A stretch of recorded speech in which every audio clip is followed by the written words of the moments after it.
So I'm here outside my well house because this morning I went to go wash my hands and there was no water to come out of the faucet. So when you're out on a well, a lot of times people like to say, oh, well, you don't have a water bill. It's all good. It just comes out of the ground is free. You don't have to have it metered and get a monthly bill and everything. Well, that's true. You don't get that monthly bill from the town or the city or whatever, but you do have a lot of equipment that goes into a well, and when it quits working on you, that is one big bill. So anyhow, let me show you what I went through to try and figure out what's going on here. So the first thing I did was we have trees and all around our property, and so the first thing I thought was that maybe one of the sprinkler heads got tore up. We have dogs that run around, and these things sometimes get knocked loose, and they the water goes all over the place. Like this one, there's a lot of extra water here, so it did water within the last 24 hours or so. But if it had been, and we did have this happen once, where the sprinkler head had broken off and it dumped out hundreds of gallons of water because when you have, it just goes out all over the place. So anyhow, that was not the case. So I looked all around our perimeter and nothing where 1,200 gallons of water could go. So the next thing I did was check, probably should have done this first, but I got my exercise in. The next thing I did was check green tank. So there's our green tank, and got out the ladder and opened it up, and it is completely full. So that was not the problem. So the next thing I did was go inside the well house, and it turns out that the pump that goes from the storage tank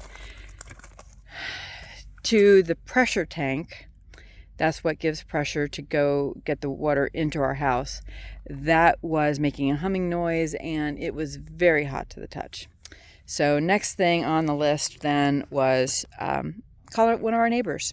So we're fairly new to having a well, and so in terms of like having a service provider that knows about it and everything, we're pretty handy people, but this is something that's out of our normal wheelhouse, so thought I'd call in the experts. So we have a neighbor that's been here on a well since the 1970s. So I called him, and he gave me the name of some people to talk to. Called one of them that's here local, and turns out that whereas my neighbor said, oh yeah, the last time I replaced a pump like that, it was about $400. Okay, great, that's not too bad. Call up the local well house guy, and he's like, that'll be a $2,500 part. And that's the cash price. If you want to pay credit card, there's additional fees and everything on top of that. So yikes, $2,500 for a pump. And this is not even the pump that goes into the ground. This is the pump that takes it from the storage tank and then puts it into the pressure tank that then pushes it into your house. So for those of you that are trying to be as much off-grid as possible, these are the things that you definitely need to think about. Obviously, you need electricity to run a well. So, we had that covered. We've got solar, we've got batteries now so that we can have some off-grid capabilities in an emergency. And it was a lot of that was because we wanted to make sure we had water in the event that we ran out of electricity. The power lines go down or whatever. But we don't have spare pumps. That is a major oversight, and honestly, I don't know that we could really afford to have all the different components in the well system as a spare. But it is good to know your neighbors and to have, at least somewhere to turn to.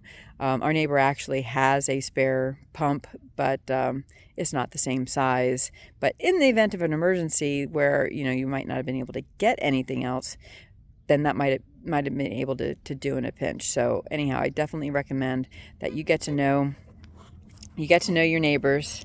And that my neighbor just drove by, so I was waving at him. You get to know your neighbors, and they can give you good advice and let you know where to turn from there.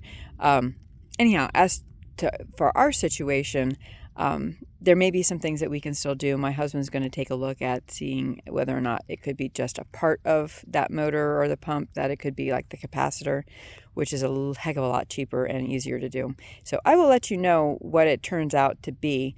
But in the meantime, if you've had an experience like that, let me know your thoughts, what things you did to solve it.